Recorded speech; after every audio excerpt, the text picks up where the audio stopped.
pela primeira vez, minha gente, na história das eleições aqui no Brasil, o número de registros de candidaturas negras, que são aquelas de declarantes pretos ou pardos, supera o de candidatos brancos. Esse número vinha crescendo desde 2014, quando a série histórica passou a ser registrada.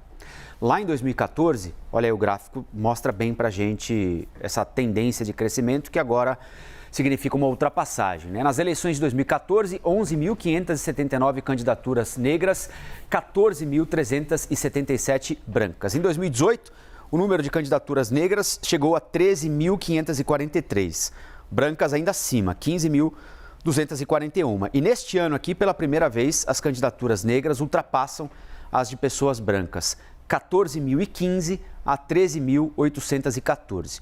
Um outro dado que chama bastante atenção e a gente vai mostrar para vocês é o percentual de candidaturas negras entre as mulheres, que teve um crescimento significativo nas eleições deste ano aqui. Lá em 14, as candidaturas negras eram 3.745, quase 600 a menos do que o número de brancas.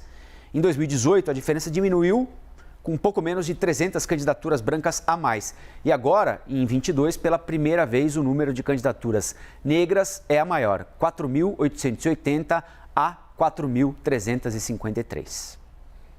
10h06, o ministro do Supremo Tribunal Federal, Alexandre de Moraes, assumiu ontem, tomou posse como presidente do Tribunal Superior Eleitoral. Ele assume no lugar de Edson Fachin. Políticos, ministros, ex-presidentes, muita gente participou dessa solenidade. E os líderes nas pesquisas de intenção de voto na disputa presidencial, Lula e Bolsonaro, estiveram presentes e se sentaram ali, frente a frente.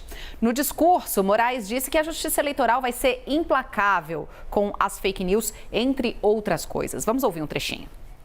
A intervenção da Justiça Eleitoral, como afirmei anteriormente, será mínima, porém será célere, firme e implacável no sentido de coibir práticas abusivas ou divulgações de notícias falsas ou fraudulentas, principalmente daquelas escondidas no covarde anonimato das redes sociais, as famosas fake news. E assim atuará a Justiça Eleitoral de modo a proteger a integridade das instituições, o regime democrático e a vontade popular, pois a Constituição Federal não autoriza que se propaguem mentiras que atentem contra a lisura, a normalidade e a legitimidade das eleições. Muito bem, Alexandre de Moraes, estamos aqui com Gustavo Uribe e com Basília Rodrigues. Basília, a gente já conversou bastante hoje sobre o Alexandre de Moraes. Basília, eu queria te deixar completamente freestyle para falar o que você bem entender a respeito do Alexandre de Moraes, mas eu queria voltar um pouquinho no tempo e te ouvir como analista de política, mulher e negra. A gente mostrou aqueles dados ali, não é? De um número maior de candidaturas de mulheres e de negros e mulheres negras também na comparação com as outras eleições. Há uma série de ações afirmativas sendo adotadas pela Justiça Eleitoral ao longo do tempo para tentar tornar a representação política mais próxima daquilo que nós somos como povo, né? Esse resultado aí vai estar refletido no próximo Congresso Nacional, nas próximas assembleias, ou ainda reza uma espécie de malandragem de alguns partidos que, para atender uma demanda da Justiça, preenchem ali umas vagas, mas, por exemplo, não dão dinheiro para esses candidatos fazerem campanha? A perspectiva para o próximo Congresso Nacional é de baixíssima renovação. Então, a gente ainda terá, pelo menos na próxima legislatura, um Congresso majoritariamente formado por homens brancos, né? Eles não são maioria na sociedade, mas estão em ambientes de poder. Então, fica como uma boa notícia, pelo menos para a quantidade de pessoas que estão sendo arregimentadas, candidatas, este número significativo de negros. Então, pela primeira vez, tem mais candidatos negros do que candidatos brancos nestas eleições, com base em dados oficiais do Tribunal Superior Eleitoral. O Congresso Nacional é um espelho da baixa representatividade, a subrepresentação das pessoas negras e também o subfinanciamento destas candidaturas. A diferença é abismal, é muito grande mesmo a diferença entre o que os partidos colocam, investem nas candidaturas de brancos e aquelas candidaturas de negros. Você falou dessas medidas de aperfeiçoamento, essas políticas afirmativas que só vão mesmo virar realidade porque houve uma decisão do Supremo Tribunal Federal obrigando a equiparação dos recursos, ou seja, colocar tanto dinheiro nas candidaturas negras quanto nas candidaturas de brancos, ou então este Congresso jamais irá mudar, né? Claro que essa é uma característica física, queremos bons gestores, queremos pessoas esclarecidas, de boa conduta e bons planos para o Brasil, só que hoje estas pessoas são majoritariamente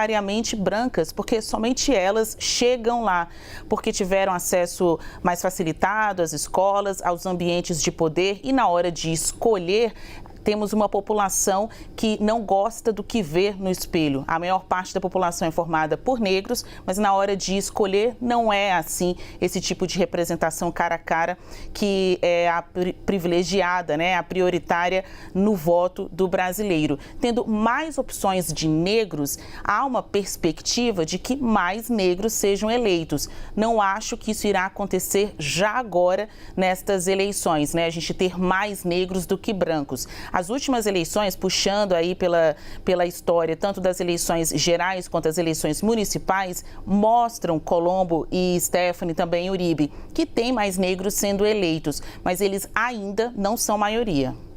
E a Basília estava falando, eu estava lembrando do TSE ontem, que a gente acabou de mostrar, né? Ontem, aquela cerimônia de posse, ela é ali marcante, né? Na chamada mesa diretora ali ou na plateia. Mulher, né? Nem pensar. Negro, nem pensar, né, Basília? Ontem, essa cerimônia é uma fotografia realmente do ambiente de poder brasileiro. O que é uma lástima, né? É uma tragédia. A gente não se reconhece nesses ambientes de poder. Então, vendo ali a tribuna principal, as fileiras, tanto as mais próximas da tribuna quanto as mais no fundo do plenário, vendo o público também, entre nós, jornalistas também, não somos nós negros, quanto mais mulheres negras, não somos maioria nestes ambientes mais esclarecidos, né? Mais próximos do poder. O jornalista, ele costuma se achar demais porque transita em lugares privilegiados, né? Está próximo do poder. Só que ele esquece que ele não é o poderoso, ele é um canal de informação. Então, é uma forma da gente utilizar aqui esse megafone que a imprensa nos dá, também de colocar estas questões que são nacionais, essas bandeiras que não são partidárias. Isso tem a ver com seres humanos, isso tem a ver com a representatividade. Porque temos uma maioria negra no país que não é vista no Congresso Nacional, não é vista no Palácio do Planalto, quanto mais no Supremo Tribunal Federal.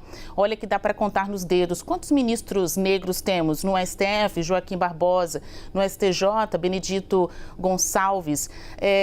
A gente estava até fazendo aqui uma lista sobre lideranças políticas negras. É possível, é muito difícil lembrar mais do que duas mãos de parlamentares, tanto deputados quanto senadores, que sejam negros. É triste, diga apenas isso, né? Fica uma história triste para o Brasil, só que isso está mudando.